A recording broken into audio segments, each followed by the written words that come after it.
నా bachelor life ఎలా ఉందో చూడండి. మా ఫ్రెండ్స్తో అయితే ఫుల్ ఎంజాయ్ చేశాను. నేను ఆదివారం hi friends, welcome to vlogs with Deep. నేనైతే రీసెంట్గా సూలూరుపేట వచ్చేసిన సంగతి మీకైతే తెలుసుకండి. ఇక్కడికి వచ్చి అయితే 10 days అయితే అయింది. నేను ఆదివారం అయితే మా ఫ్రెండ్స్తో మా పక్కన స్కూల్ గ్రౌండ్కి అయితే వచ్చామండి ఫ్రెండ్స్తో అయితే. ఇంక వెళ్ళగానే అయితే ఎక్సర్సైజ్ దగ్గరికి అయితే ఎక్సర్సైజ్ చేయడం వెళ్ళాను. అక్కడైతే చిన్న పిల్లల నుంచి పెద్ద వాళ్ళ వరకు అయితే ఎక్సర్సైజ్ చేస్తున్నారు. ఇక నేను కూడా ఎక్సర్సైజ్ చేయడానికి అయితే వెళ్ళానండి. కూసేపు సరదాగా ఎక్సర్సైజ్ చేసి ఇంకా అలా వీడియో తీసుకున్నాను. తర్వాత అయితే మా ఫ్రెండ్ నేను ఇది సరదాగా ఎక్సర్సైజ్ చేస్తుంటే ఇద్దరు పిల్లలు నా మధ్యలోకి వచ్చి అయితే ఎక్సర్సైజ్ చెడగొడితే అసలు వీడియో తీయనివ్వలేదండి. అంత నవ్విచ్చేసారు, నవ్వు ఆపుకోలేకపోయినా. ఇంకా తర్వాత అయితే కూరగాయలు తీసుకుందామని అయితే ఇంకా రోడ్డు పక్కన ఇక్కడైతే మా కూరగాయలు అయితే పెట్టారండి. ఇంకా కూరగాయలు తీసుకుందామని వెళ్ళాను. ఇక్కడ మా వాళ్ళు అయితే బేరం ఆడదాం అనుకున్నారు. ఇక్కడైతే బేరం ఆడవసరం లేదండి. ఇంకా ఏ కవర్ అయినా 20 రూపాయలు అన్నారండి. ఇంకా ఇక్కడైతే ఇంకా ప్రతి 5 కవర్లు అయితే తీసుకున్నారండి, 5 రకాలు. ఇంకా మాకు ఈ కూరగాయలు అయితే ఈ వారం అంతా అయితే వచ్చేస్తాయి.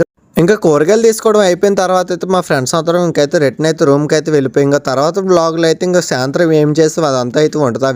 ఆ వీడియో చూడాలంటే ఈ వీడియో అయితే ముందైతే లైక్ చేసి సబ్స్క్రైబ్ చేసుకొని నేను ఉంటాను. మరి బై, మరి నెక్స్ట్ వీడియోలో కలుద్దాం.